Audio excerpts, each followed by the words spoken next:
Q1 देखिएगा, read out कर रहा हूं। Global IT limited issued 1 lakh shares of ₹10 each at a discount of 10 payable as under. Global IT limited कितना share issued करना चाहता है? 1 लाख। तो हम लोग आएंगे, सबसे पहला इशूड के सामने लिखेंगे नंबर ऑफ शेयर, और नंबर ऑफ शेयर्स कितना है? 1 लाख। 1 लाख शेयर है और एक शेयर की वैल्यू कितनी है? 10 रुपीस। और 10 रुपीस का नीचे बाइफरकेशन दिया गया है कि एप्लीकेशन के तौर पे कंपनी 3 रुपया ले रही है, अलॉटमेंट के तौर पे कंपनी 3 रुपया ले रही है, फर्स्ट कॉल के तौर पे कंपनी 2 रुपया ले रही है, और फाइनल कॉल के तौर पे कंपनी 1 रुपया ले रही है। अगर इन चारों का मैं टोटल लूंगा, इन चारों का टोटल आता है 9 रुपया। शेयर की वैल्यू कितनी थी? 10 रुपीस। अगर 10 की चीज 10 में जाएगी तो पार वैल्यू बोला जाएगा। 10 की चीज उससे ज्यादा में 11, 12, 15, 25 जितने में भी जावे उसको प्रीमियम बोला जाएगा। और 10 की चीज जब 10 रुपए से कम में जाएगी तो उसको क्या बोलेंगे? डिस्काउंट बोलेंगे। तो ये वाला जो सम है, कौन से बेसिस पे डिस्काउंट और अलॉटमेंट पे डिस्काउंट दिया गया है, एग्जामिनर ने खुद ने बताया। तो 10 का शेयर था, 9 रुपया मिल रहा है, मतलब हमने कितना डिस्काउंट दिया हुआ है? 1 रुपया।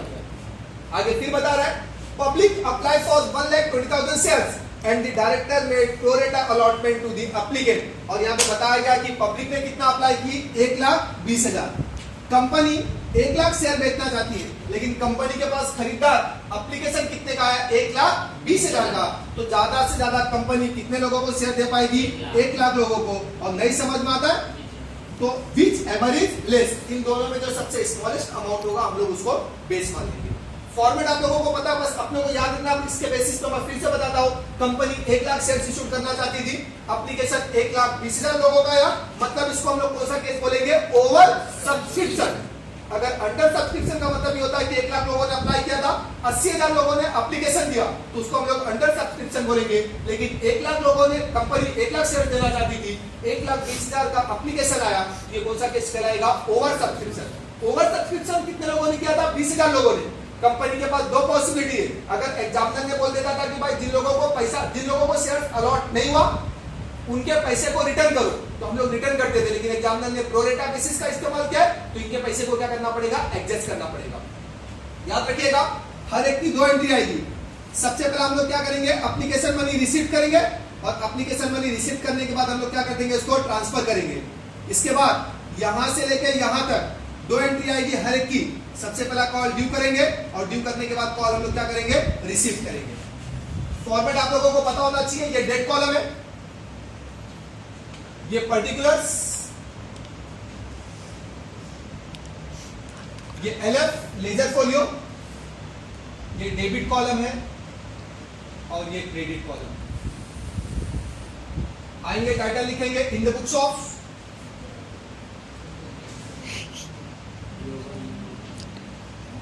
Global IT limited. सबसे पहले हम लोग क्या करेंगे? एप्लीकेशन मनी रिसीव करेंगे। अगर हम लोग एप्लीकेशन मनी रिसीव करेंगे तो हमारे पास पैसा आएगा, और ये पैसा किसका है? तो हम लोग सबसे पहले एप्लीकेशन मनी रिसीव करेंगे तो हमारे पास पैसा आएगा, तो हम लिखेंगे कैश और बैंक अकाउंट डेबिट। और ये पैसा किसका है? एप्लीकेशन का। तो मैं आगे लिखूंगा टू शेयर एप्लीकेशन अकाउंट। और कितने लोगों ने अप्लाई कर रखा था? 1,20,000 लोगों ने अप्लाई कर रखा था। और एप्लीकेशन मनी कितना है? 3 रुपया। 1,20,000 मल्टीप्लाई बाय 3 करेंगे तो 3,60,000। नरेशन लिखना ना पड़ेगा, एकदम शॉर्ट सी कहानी लिखना। Being application money receive. जैसे हम लोग एप्लीकेशन मनी रिसीव करेंगे, एप्लीकेशन मनी क्या करना पड़ेगा? ट्रांसफर करना पड़ेगा। कहां ट्रांसफर करेंगे? शेयर कैपिटल को। तो जनरल एंट्री होती है share application account debit, share application account debit to share capital account. Application कितने लोगों का आया था? 1,20,000।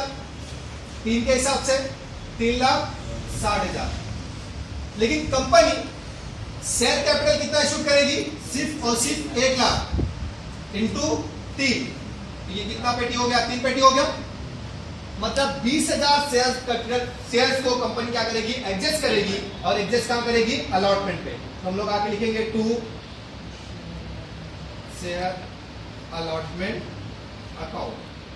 Number of share 20,000 into 3, 60,000। Narration आगे लिखना पड़ेगा, बी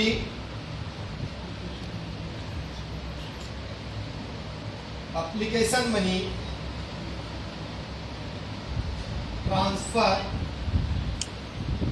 टू शेयर कैपिटल। अब याद रखिएगा, यहां से एकदम शॉर्ट सा फंडा बता रहा हूं। बचा अलॉटमेंट, फर्स्ट कॉल और फाइनल कॉल। अलॉटमेंट ड्यू करना पड़ेगा, फर्स्ट कॉल ड्यू करना पड़ेगा और फाइनल कॉल ड्यू करना पड़ेगा। मैंने आप लोगों को बार बार बताया हो, जिस कॉल को मैं ड्यू करूंगा उसको डेबिट करना पड़ेगा और उसके अल्टरनेट में हमेशा किसका नाम आएगा, to share capital, to share capital और टू शेयर कैपिटल। अगर मैं अलॉटमेंट ड्यू करूंगा तो allotment account debit to share capital. अगर मैं फर्स्ट कॉल ड्यू करूंगा तो first call account debit to share capital. Ultimately मैं फिर बता रहा हूं, जिस कॉल को मैं ड्यू करूंगा उसको क्या करना पड़ेगा, डेबिट करना पड़ेगा। तो मैं कौन सा कॉल ड्यू करूंगा, अलॉटमेंट, तो मैं आगे लिखूंगा share allotment account debit to share capital account. Company कितने शेयर इश्यू कर रही है, 1 लाख, और अलॉटमेंट कितना है, 3 रुपया। तो कितने हो जाएंगे ये, 3 लाख। अच्छा, अलॉटमेंट में डिस्काउंट भी क्या है? अगर कंपनी कोई भी चीज डिस्काउंट पे बेचेगी तो कंपनी को प्रॉफिट होगा या लॉस होगा? और लॉस कभी भी याद रखिएगा डेबिट होता है। तो मैं आगे लिखूंगा डिस्काउंट अकाउंट डेबिट, और 1 लाख शेयर के ऊपर 1 रुपए के हिसाब से कितना हो जाएगा, 1 लाख। ये आएगा 1 लाख इंटू 4, कितना कहलाएगा ये, 4 lakh. Being allotment due, being allotment due. हम लोगों ने अलॉटमेंट ड्यू किया है। अलॉटमेंट मनी हम लोग क्या करेंगे, रिसीव करेंगे, और जब हम लोग अलॉटमेंट मनी रिसीव करेंगे तो हमारे पास पैसा आएगा। और अकाउंट बोलता है जो भी चीज आया उसको हम क्या करेंगे, डेबिट करेंगे। तो मैंने लिख दिया कैश और बैंक अकाउंट डेबिट। ये पैसा किसका है, अलॉटमेंट का। तो आगे लिखूंगा to share allotment account. Allotment के तौर पे कंपनी के पास कितना आने वाला था, 3 लाख रुपया, बराबर है। अलॉटमेंट के तौर पे कंपनी के पास कितना आने वाला था, 3 लाख रुपया। हम लोगों ने ऑलरेडी कितना एडजस्ट कर रखा है, 60,000। कितना एडजस्ट किया हम लोगों ने, 60,000। तो 3 लाख से 60,000 माइनस कर देंगे, कितना आ जाएगा, 2,40,000। Be allotment money receive. हमने क्या किया, अलॉटमेंट ड्यू किया, अलॉटमेंट रिसीव किया। अब हम लोग क्या करेंगे, फर्स्ट कॉल ड्यू करेंगे, फर्स्ट कॉल मनी रिसीव करेंगे। जब फर्स्ट कॉल में ड्यू करूंगा, तो मैंने आप लोगों को बताया कि मैं जिस कॉल को भी ड्यू करूंगा उसको क्या करना पड़ेगा, डेबिट करना पड़ेगा। तो मैं यहाँ पे क्या करूंगा, फर्स्ट कॉल को डेबिट करूंगा। तो लिखूंगा share first call account debit to share capital account. Number of share 1 पेटी, फर्स्ट कॉल कितना है, 2 रुपया, याद आएगा 2 लाख। नरेशन आगे एक बार फिर से लिखना पड़ेगा, be first call due. First call due करने के बाद फर्स्ट कॉल मनी रिसीव भी करना पड़ेगा। अगर हम लोग फर्स्ट कॉल मनी रिसीव करेंगे तो हमारे पास पैसा आएगा। तो हम लोग लिखेंगे कैश और बैंक अकाउंट डेबिट। ये पैसा किसका रहा, फर्स्ट कॉल का। तो लिखेंगे to share first call account. और फर्स्ट कॉल मनी कितना है, 2 पेटी।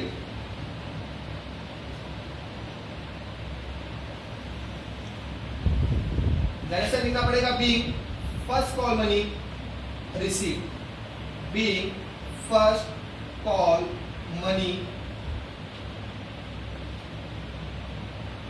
Receive.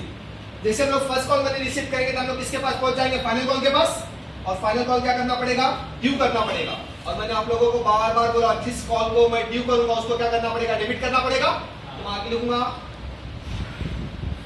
Share final call account debit to share capital account. Number of share 1 lakh into final call का कितना है 1 रुपया है, तो 1 लाख मल्टीप्लाई का 1 करेंगे तो अमाउंट कॉलम में आएगा 1 लाख। नरेशन लिखना पड़ेगा, लिखेंगे भी फाइनल कॉल ड्यू। जैसे हम लोग फाइनल कॉल ड्यू करेंगे तो फाइनल कॉल मनी क्या करना पड़ेगा, रिसीव करना पड़ेगा। और हम लोग जब भी फाइनल कॉल मनी रिसीव करेंगे तो हमारे पास पैसा आएगा, और पैसा आएगा तो मैं लिखूंगा कैश और बैंक अकाउंट डेबिट। किसका पैसा है, फाइनल कॉल का, तो to share final call account 1 lakh 1 lakh. Narration आगे लिखना पड़ेगा बीइंग फाइनल कॉल मनी